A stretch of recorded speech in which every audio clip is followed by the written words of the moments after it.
Good morning and welcome. Isn't it nice to have a warm welcome? Recently, as the weather has cooled, I've loved coming home from work to the welcome of a warm and cosy home as I've put the heating on. There's great value in having the experience of entering a place as a guest and then leaving as a friend. Today we hear of Paul on his missionary journey, being welcomed in both Malta and Rome. Two very different places, and yet hospitality was shown and amazing things happened. Acts chapter 28 verses 1 to 16. After reaching land safely, we learned that the island was called Malta. The islanders showed us extraordinary kindness. Because it was rainy and cold, they built a fire and welcomed all of us. Paul gathered a bunch of dry sticks and put them on the fire.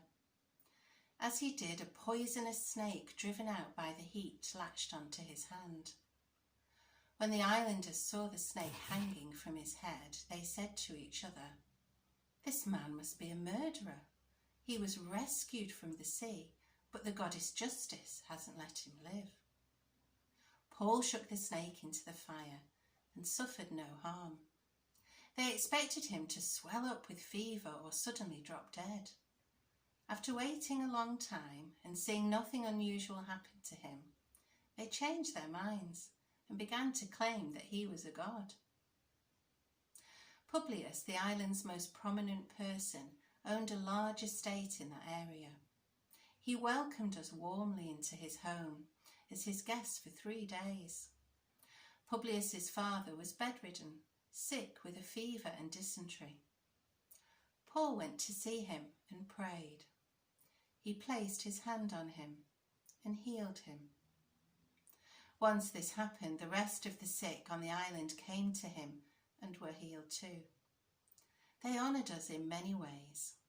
When we were getting ready to sail again, they supplied us with what we needed. After 3 months, we put out to sea in a ship that had spent the winter at the island. We landed in Syracuse, where we stayed for 3 days. From there we sailed to Rhegium. After 1 day, a south wind came up and we arrived on the 2nd day in Puteoli. There we found brothers and sisters who urged us to stay with them for a week. In this way we came to Rome. When the brothers and sisters there heard about us, they came as far as the Forum of Appius and the 3 taverns to meet us. When Paul saw them, he gave thanks to God and was encouraged. When we entered Rome, Paul was permitted to live by himself, with a soldier guarding him. This is the word of the Lord. Thanks be to God. A warm welcome can be both reassuring and encouraging. Paul and his companions are brought safely to land in Malta after a storm, and he is shown extraordinary kindness.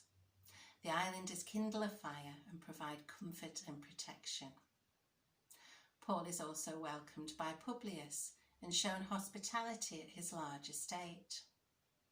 Before leaving, Paul notes that the islanders honoured him and his companions in many ways. The name Malta has 2 roots. The early Greek has a sense of honey because of beekeeping on the island. Yet in the language of the ancient Phoenicians, it has associations with refuge, which fits well into this theme of welcome and embrace. They were particularly receptive when Paul is unharmed by the snake bite, and this gains him some prestige. So too in Rome, Paul and his companions are honoured and greeted like emperors. His brothers and sisters went out to meet him, walking a long journey to welcome him. The Christians in Rome take on the role of comforter, and from which Paul took courage. I'm sure we've all felt the comfort of a warm smile and hospitality.